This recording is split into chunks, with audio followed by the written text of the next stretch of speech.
मोदी जी के चमत्कारिक नेतृत्व से आज दुनिया में भारत का डंका बज रहा है। कोई भी अंतर्राष्ट्रीय समस्या हो, चाहे वो कोरोना का काल हो, चाहे रूस यूक्रेन संकट हो, इन सब के बावजूद भारत तीसरी सबसे बड़ी अर्थव्यवस्था बनने की ओर अग्रसर है और 2027 तक भारत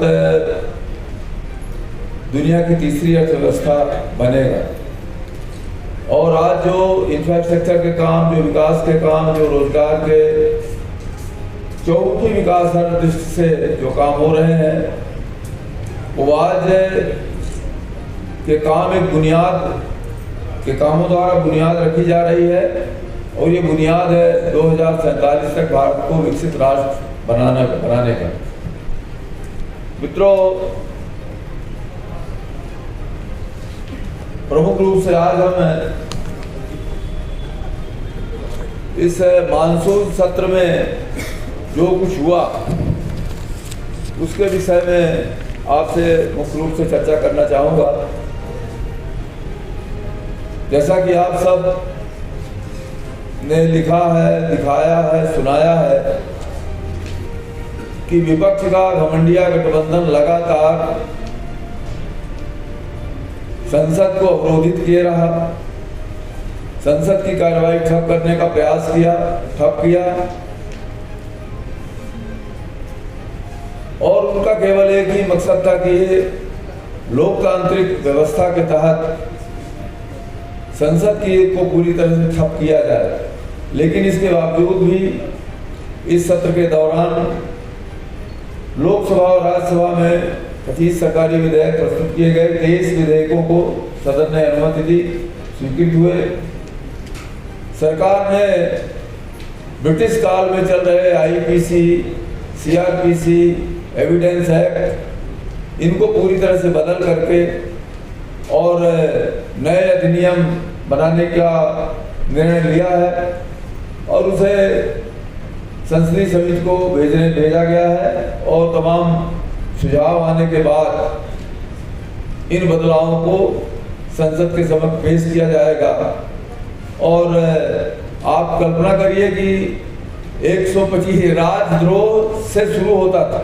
ये ब्रिटिश काल की मानसिकता थी कि आईपीसी की धारा राजद्रोह से शुरू होती थी, मानव बल 302 दूसरे नंबर पर था। कितना अंतर है। तो इस तरह से इस मानसिकता को बदल करके और एक नए परिवेश में भारत के मानस के अनुसार इन अधिनियमों को अधिनियमित किया जाएगा। संसद सत्र के दौरान जो प्रमुख रूप से राष्ट्रीय राजधानी क्षेत्र दिल्ली भी सरकार विधेयक, डिजिटल डाटा विधेयक, इसका डिटेल भी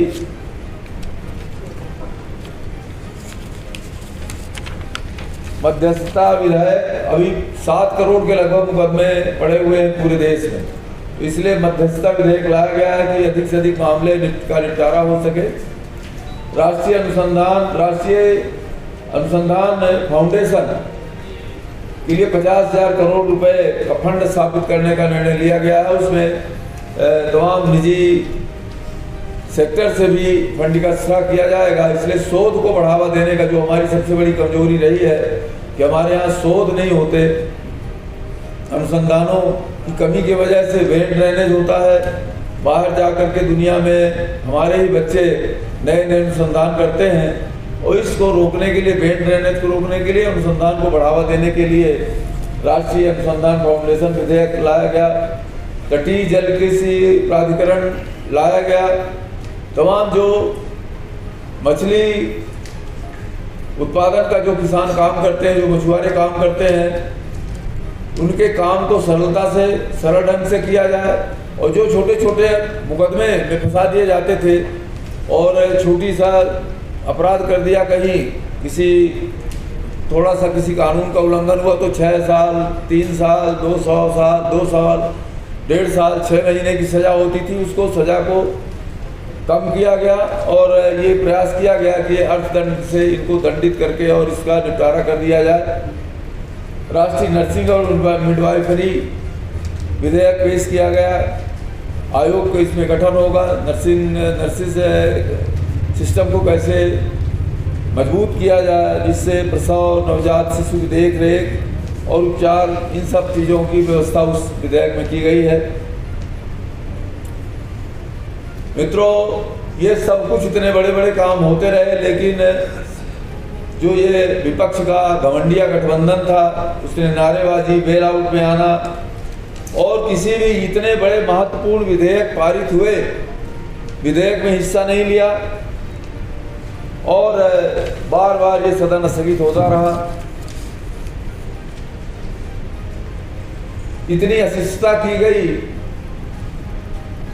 कि आप पार्टी के राज्यसभा के सदस्य संजय सिंह को राष्ट्रीय राजधानी क्षेत्र का जब विधेयक प्रस्तुत हो रहा था उस समय उन्होंने जिस तरह से राज्य सभापति के निर्देशों का उल्लंघन किया और इस कारण से उन्हें निलंबित करना पड़ा।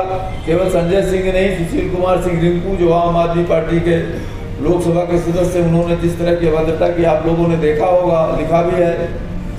डेरेक ओब्रायन, ये इनके अनियंत्रित व्यवहार की वजह से, अधीर रंजन चौधरी, इन्होंने जो कुछ भी कहा आपने देखा है किस तरह से अशिष्ट और अमर्यादित भाषा का और व्यवहार किया। इसी तरह से राघव चड्ढा जो आम आदमी पार्टी के राज्यसभा सदस्य, उन्होंने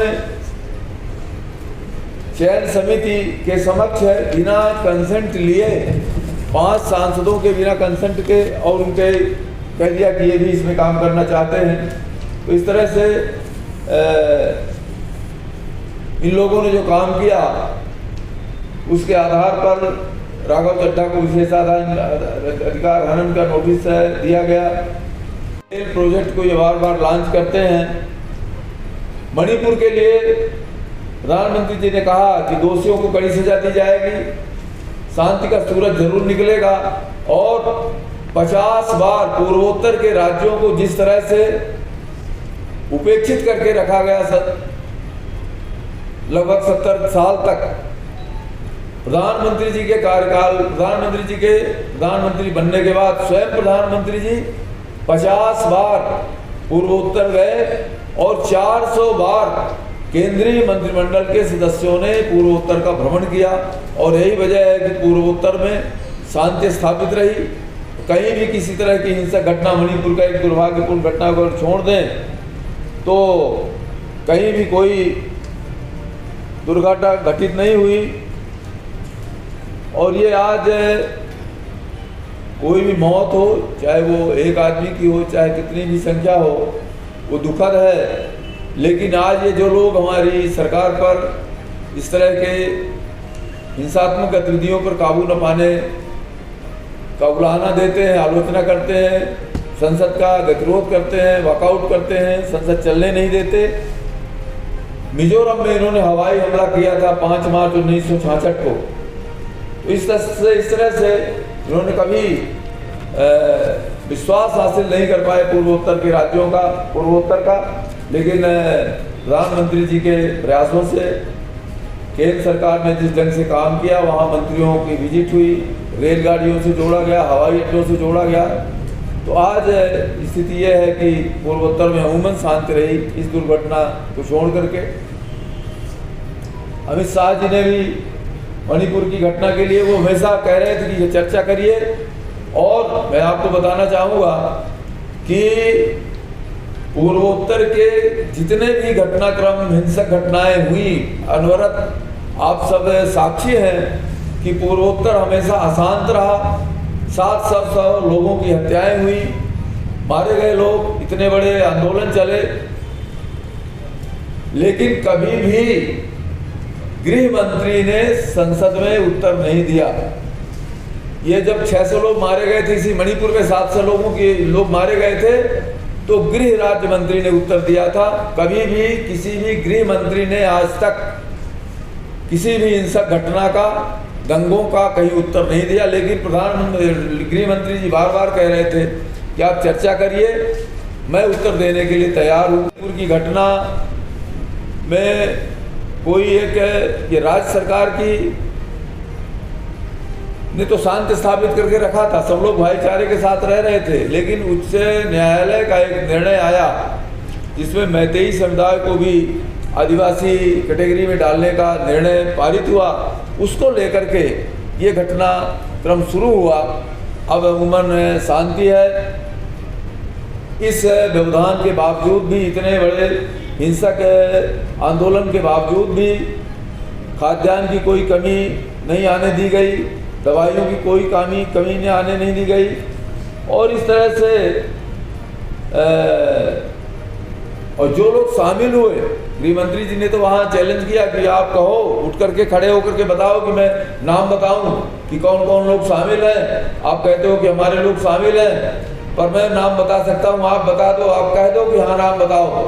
कोई भी विरोधी दल का सदस्य खड़ा नहीं हुआ संसद में कि हाँ कि कह दे गृह मंत्री जी से कि हाँ नाम बताइए। इस तरह से ये सब सारे लोग संलिप्त हैं उसमें, इन लोगों के द्वारा ये सब कुछ किया गया है। मित्रों, आज बिना कमीशन के 25 लाख करोड़ देश के गरीबों के बैंक खातों में सीधा पैसा पहुंचाया गया है। चीनी एजेंसी न्यूज क्लिक की फंडिंग का भी मामला आया है। और जिस ढंग से भारत विरोधी अभियान न्यूज क्लिक द्वारा चलाया गया, उसके चीनी कनेक्शन आप सबके सामने खुले हैं। तो इस तरह से ये पूरा जो सत्र चला वो बहुत ही दुखद रहा। विरोधी दल द्वारा, INDIA गठबंधन द्वारा, गठबंधिया गठबंधन जिसे लोग कहने लगे हैं, इसने पूरे लोकतांत्रिक व्यवस्था को तार-तार किया, छिन्न भिन्न कर दिया। और जब अविश्वास प्रस्ताव ये लोग लेकर के आए, उस समय अविश्वास प्रस्ताव की कोई तैयारी नहीं थी इनकी। जो सज्जन कांग्रेस के नेता जिनको बार बार अविश्वास प्रस्ताव जिनके भाषण कराने के लिए लाया गया था, वो ही 25-27 मिनट बोल करके, और कोई अपने बारे में उन्होंने अपना वर्णन किया, केवल अपनी पदयात्रा का वर्णन, पदयात्रा के अनुभवों का वर्णन कहीं कोई नहीं किया। और इस तरह से देखा जाए तो कुल मिलाकर के ये शीतकालीन सत्र में जिस ढंग से विपक्ष का रवैया रहा है, वो निश्चित रूप से अलोकतांत्रिक, निंदनीय और केवल सरकार को अपमानित करने का रहा है। और सरकार ने जिस ढंग से इसके बावजूद भी काम किया, वो सब आपके सामने हमने चर्चा की है। जिस समय प्रधानमंत्री जी और माननीय गृह मंत्री जी जब भाषण दे रहे थे, उस समय अमित शाह जी के दौरान अधीर रंजन चौधरी ने, और प्रधानमंत्री जी के पूरे भाषण के दौरान इन लोगों ने ये काम किया। और जब प्रधानमंत्री जी का उद्बोधन हो रहा था और मणिपुर पर जब उन्होंने चर्चा प्रारंभ की, तो ये सब बाक आउट करके चले गए। मणिपुर पर इन्होंने कोई बात नहीं की। प्रधानमंत्री जी ने अपने उद्बोधन में जनता के प्रति आभार व्यक्त किया कि बार बार ये लोग आ रहे हैं अविश्वास को लेकर के, लेकिन सदन ने विश्वास व्यक्त किया और जनता ने विश्वास किया। इनको सत्ता की भूख है, गरीबों की कोई चिंता नहीं है। देश की युवा पीढ़ी का सामर्थ्य आज विश्व ने माना, लेकिन इस पर इनको भरोसा नहीं है। हमारी सरकार ने घोटाला रहित सरकार दी है।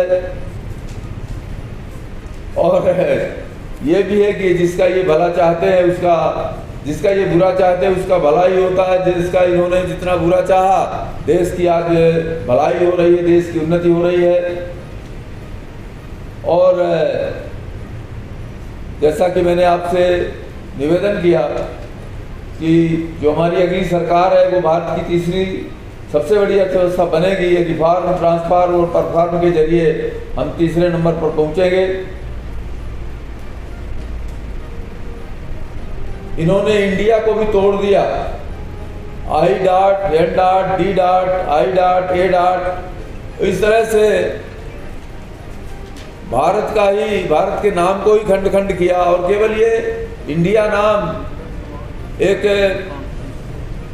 तख्ती है, साइन बोर्ड है, असली यूपीए है। यूपीए का जो कुछ कुकर्म था, जो कुछ उनके दुरावस्था थी यूपीए की, इसलिए यूपीए नाम को इन्हों बदलना पड़ा और इंडिया नाम रखा गया है। इसमें कांग्रेस के स्वतंत्रता आंदोलन में भी ये प्रस्ताव आया था और तब से लेकर के हमारे लिए आप 9 साल इनके मोदी जी के, 6 साल अटल जी के, 15 वर्षों में हमने जनसंख्या नहीं बढ़ाई है। जनसंख्या बढ़ाने के लिए हमारा कोई बहुत बड़ा योगदान नहीं है। जिन लोगों ने जनसंख्या बढ़ने दिया, आज वो उसका परिणाम है कि जनसंख्या में हम नंबर 1 पर पहुंचे। लेकिन इस जनसंख्या को, इस युवा शक्ति को एक ताकत के रूप में उपयोग किया जा रहा है और आज दुनिया हमारे युवाओं के की ओर आशाभरी दृष्टि से देख रही है। तो जनसंख्या एक और जिस तरह से कई मुसीबतें लाई है, आज वो जनसंख्या हमारे लिए एक उद्धारक का भी काम कर रही है और उसका हम सकारात्मक उपयोग कर रहे हैं। 3100 करोड़ रुपए का पेयजल की योजना, इस जिले में हर गांव में पानी देने का, एक घर में नल से जल देने का काम, 3100 करोड़ रुपए की योजना स्वीकृत हुई है इस जिले में।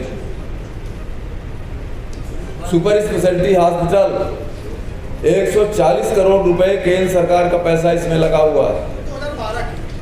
तो 12 की नहीं, 12 कहाँ भैया, अरे 16 में स्वीकृत हुई है। सुपर स्पेशलिटी हॉस्पिटल 16 में स्वीकृत हुई है। जब जगह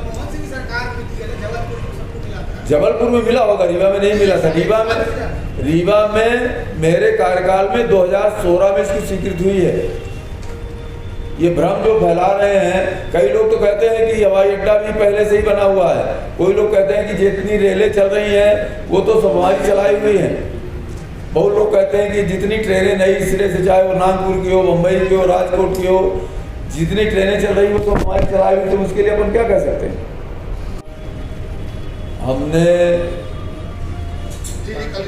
करीब 10 लाख करोड़ से ऊपर, 25 लाख करोड़ से ऊपर राशि डायरेक्ट ट्रांसफर बेनिफिट स्कीम के तहत हस्तांतरित की है और उसमें कहीं भी किसी तरह का कोई कमीशन नहीं है, सीधे उसके खाते में जा रहा है।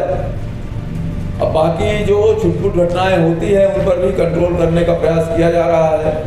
और प्रधानमंत्री जी तो करप्शन के मामले में जीरो टॉलरेंस की नीति अपना रखी है और आपने देखा होगा कि 9 वर्षों में किसी तरह का कोई घोटाला, किसी तरह के भ्रष्टाचार के आरोप केंद्र सरकार पर या इस तरह का कोई काम नहीं हुआ है जिससे आप आर्थिक रूप से लांछित कर सकें।